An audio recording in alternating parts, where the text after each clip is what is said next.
اس کا ایک اجمالی تذکرہ آپ کے سامنے آ جائے۔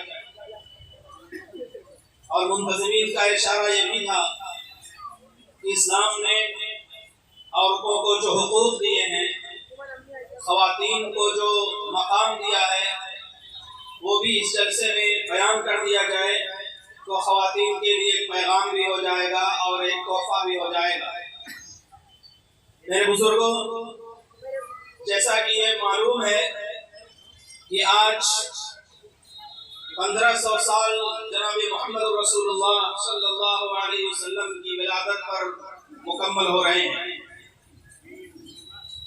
6 صدی مسیحی میں جب محمد رسول اللہ صلی اللہ علیہ وسلم کی ولادت ہوئی تو اس وقت دنیا کا عجیب و غریب حال تھا۔ ظلم و ستم اور پریشانی اور مصیبت کا ایک عالم تھا جس سے پوری انسانی اصل شکل کھو چکی تھی، اور اس کا وجود جو حقیقی شکل کی صورت میں تھا وہ بھی دنیا میں نہیں تھا۔ مجوسیت کا مطلب یہ ہے کہ ایران میں آگ کی پوجا ہوتی تھی اور اسی کو لوگ مقدس اور متبرک اور اہم سمجھتے تھے، اور ایک طرف نیکی کا خدا تھا، ایک طرف بدی کا خدا تھا، ایک طرف اہرمن تھا اور ایک طرف یزدہ تھا جس کو لوگ مقدس مانتے تھے۔ بدھزم کا مسئلہ یہ تھا اس زمانے میں کہ وہ بھی صنمیت کی طرف، وثنیت کی طرف، بت پرستی کی طرف وہ مذہب مائل ہو گیا تھا۔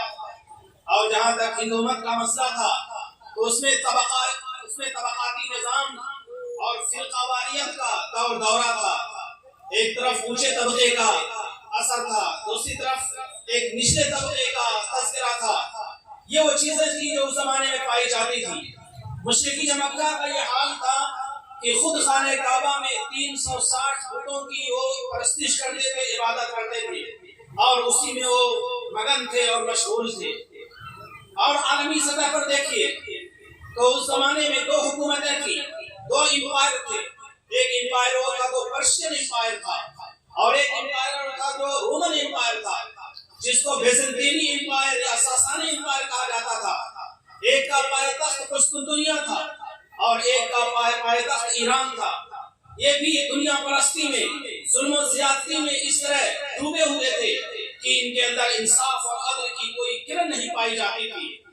یورپ کا حال اگر آپ دیکھیں اس زمانے میں، جو آج کل بہت ترقی یافتہ سمجھا جاتا ہے، تو وہ ڈارک ایج کے دور سے گزر رہا تھا، یعنی وہاں تاریکی ہی تاریکی تھی، ترقی کا، پروگریس کا کوئی نام و نشان نہیں تھا۔ اس طرح سے پوری صورتحال کی جو بالکل اندھیرے میں ڈوبی ہوئی تھی، تاریکی میں ایک تاریکی سے متاثر تھی۔ ایسے ماحول میں جناب محمد رسول اللہ صلی اللہ علیہ وآلہ وسلم کی ولادت ہوئی، اور ولادت ہوئی مکہ مکرمہ میں، وہ سرزمین جس کو اللہ تعالیٰ نے پوری دنیا کا سینٹر بنایا ہے۔ جس طرح جسم میں اللہ تعالیٰ نے ناف کو پورے جسم کا ایک آدھا حصہ بنایا ہے اور اسی سے جسم کو 2 حصوں میں تقسیم کیا جاتا ہے، ایسے اللہ تعالیٰ نے جناب محمد رسول اللہ صلی اللہ علیہ وسلم کو مکہ مکرمہ میں بھیجا۔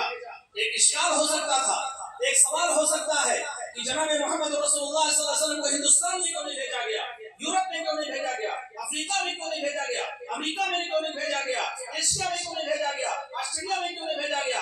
اس کا جواب دیا ہمارے ہسٹورین نے، ہمارے مورخین نے، کہ وہ دنیا کا قلب تھا، قلب مکہ مکرمہ جس کو اللہ تعالیٰ نے بنایا تھا، اور دنیا کا سب سے پہلا گھر جو اس کائنات پر تعمیر ہوا تھا وہ خانہ کعبہ کی شکل میں وہی تھا۔ دنیا کے بتکدوں میں پہلا وہ گھر خدا کا، ہم اس کے پاسباں ہیں، وہ پاسباں ہمارا۔ اللہ تعالیٰ نے وہ گھر جو جس کی عمارتیں اور جس کی دیواریں بوسیدہ ہو گئی تھی، منہدم ہو گئی تھی، لیکن اللہ تعالیٰ نے اس کو ہماری پاسبانی کا، حفاظت کا ذریعہ بنایا تھا، اور آج تک ہو اور قیامت تک ہو ہماری پاسبانی کرتا رہے گا۔ میرے بزرگوں، اللہ کے رسول صلی اللہ علیہ وسلم کو جزیرۃ العرب میں جو بھیجا گیا اس کی بنیادی وجہ یہ ہے کہ اس مکہ مکرمہ سینٹر میں ہے۔ دوسری وجہ اس کی یہ ہے کہ عرب جو قوم تھی وہ سادہ لوگ تھی، مزاج کے لحاظ سے بہت فطرت کے قریب تھی۔ آپ روم کو لیجئے، ایران کو لیجئے، ہندوستان کو لیجئے، انہیں علوم و فنون کا، تہذیب و تمدن کا اور دوسری چیزوں کا غلبہ تھا۔ یہاں کی قوموں میں ایسی صفات تھی جو جلد ظاہر ہونے والی نہیں تھی، لیکن